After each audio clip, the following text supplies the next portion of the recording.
Hello friends, இன்னைக்கு நம்ம பார்க்க போகிற பதிவு என்னன்னா, மகாலட்சுமியின் அம்சம் நிறைந்த கல்உப்பு பரிகாரம் தான் இன்னைக்கு நம்ம பார்க்க போகிறோம். நீங்களே ஆச்சரியப்படுவீங்க. செல்வ வளம் குவியும், செல்வ வளம் அதிகரிக்கக்கூடிய கல்உப்பு பரிகாரம் தான் இன்னைக்கு நம்ம பார்க்க போகிறோம்.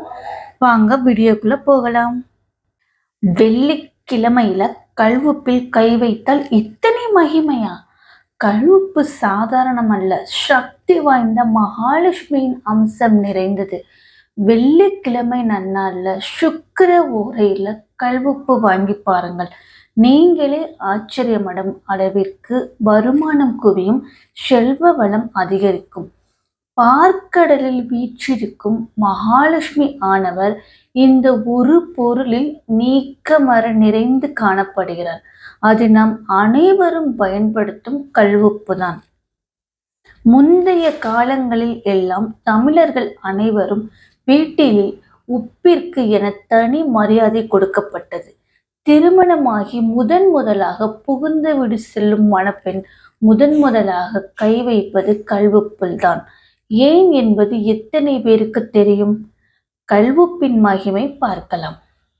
கல்உப்பு தான் எடுக்க எடுக்க வளர்ந்து கொண்டே வரும். கடலில் உள்ள உப்பு தீரவே தீராது. அதுபோல நம்முடைய வீட்டில் உள்ள செல்வமும் நாளுக்கு நாள் வளர வேண்டும், வருமானமும் அதிகரிக்க வேண்டும், சுபிட்சம் பொங்க வேண்டும் என்பதற்காகவே நம்முடைய வீட்டில் வரும் மருமகளை கல்உப்பில் கை வைக்க சொல்கிறார்கள். பணவரவு அதிகரிக்க நீங்கள் பணம் வைக்கும் பர்ஸ், பணப்பை போன்றவற்றில் சில கல்உப்பு போட்டு வைப்பதால் செல்வத்தை அதிகம் ஈர்க்கும். தங்கம் வாங்கியவுடன் கல்உப்பு ஜாடியில் போட்டு எடுத்து அணிந்து கொண்டால் தோஷம் நீங்கும்னு சொல்லுவாங்க. வீட்டில் நம்ம குழந்தைங்களுக்கு பெரியவங்களுக்கு திருஷ்டி சுத்தும் போது சிறிது கல்உப்பை பயன்படுத்துவோம். அதே மாதிரி கோவில்களில் உப்பு வாங்கி கொட்டுவார்கள்.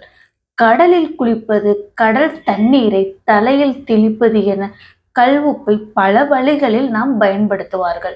இதன் மூலம் நம்முடைய உடம்பில் நேர்மறை சக்தி அதிகரிக்கும்.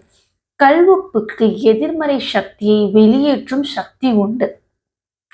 எனவேதான் கல்உப்பை கையில் வைத்து நாம் ஒரு காரியத்தை நினைத்து மந்திரம் போல உச்சரித்தால் அது நிச்சயம் நடைபெறும்.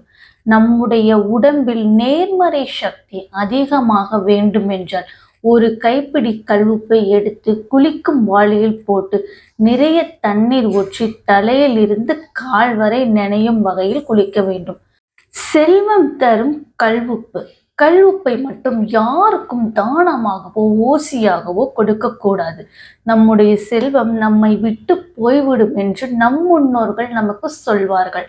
அதே நேரத்தில் புது வீடு கிரக பிரவேசம் செய்யும் போது நாம் அந்த வீட்டிற்கு கல்உப்பும் மஞ்சளும் கொண்டு சென்றால் நம்முடைய வீட்டில் செல்வம் பெருகும் என்பது நம்பிக்கை. வறுமை நீங்கி செல்வம் அதிகரிப்பதற்கு கல்உப்பை ஒரு சிறு கிண்ணத்தில் போட்டு உங்கள் வீட்டு குளியலறையில் நீர் படாத ஒரு மூலையில் வைக்க வேண்டும். உப்பு கரைய கரைய மீண்டும் உப்பை நிறைத்து கொண்டு வர வேண்டும். இவ்வாறு செய்வதால் அந்த வீட்டில் இருக்கும் எதிர்மறை சக்திகள் ஓடிவிடும். வறுமை நீங்கி செல்வமும் அதிகரிக்கும்.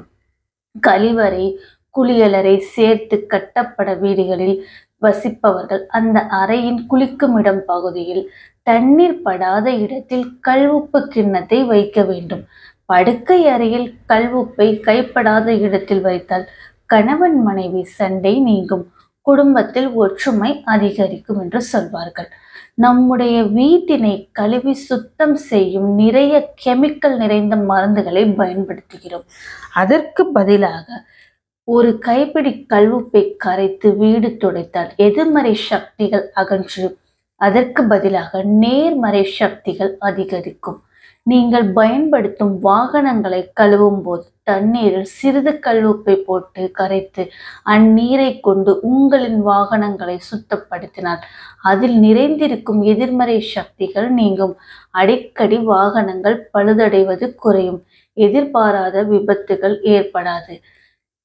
நம் வீட்டு சமையல் அறையில் கல்உப்பை பெரிய மண் பானையிலோ அல்லது பீங்கான் ஜாடியிலோ போட்டு வைக்க வேண்டும். நிறைந்த அந்த பானையில் இருந்து கல்வுப்பை கைகளால் எடுத்து சமைக்கணும். குறைவில்லா செல்வம் உண்டாகும். உணவுக்கு என்றைக்கும் குறை இருக்காது. செல்வ செழிப்பு உண்டாகும். வெள்ளிக்கிழமை அன்று பசு கோமியத்தை சிறிதளவு வீட்டில் தெளித்து வாருங்கள். அது மட்டும் அல்லாமல் நீங்கள் குளிக்கும் பொழுது கொஞ்சம் பசுவின் கோமியத்தை சேர்த்து குளிக்க வேண்டும். இவ்வாறு செய்ய உங்கள் உடம்பில் உள்ள எதிர்மறை சக்தியும் ஓடிவிடும். இதனால் மகாலட்சுமி இல்லம் தேடி வரும் யோகம் உண்டாகும். குடும்பத்தில் வருமானம் அதிகரிக்கும். அதனால் நீங்க ஒவ்வொரு வெள்ளிக்கிழமையும் நீங்க கல்வெப்பு வாங்கி முதலில் உங்கள் வீட்டு பூஜை அறையில் வைத்துவிட்டு அதுக்கப்புறம் நீங்க கல்வெப்பு ஜாடியில் போட்டு வையுங்கள். ஓகே ஃப்ரெண்ட்ஸ், இந்த வீடியோ உங்களுக்கு பிடிச்சிருந்தா ஒரு லைக் மறக்காம போட்டுருங்க. நன்றி, வணக்கம்.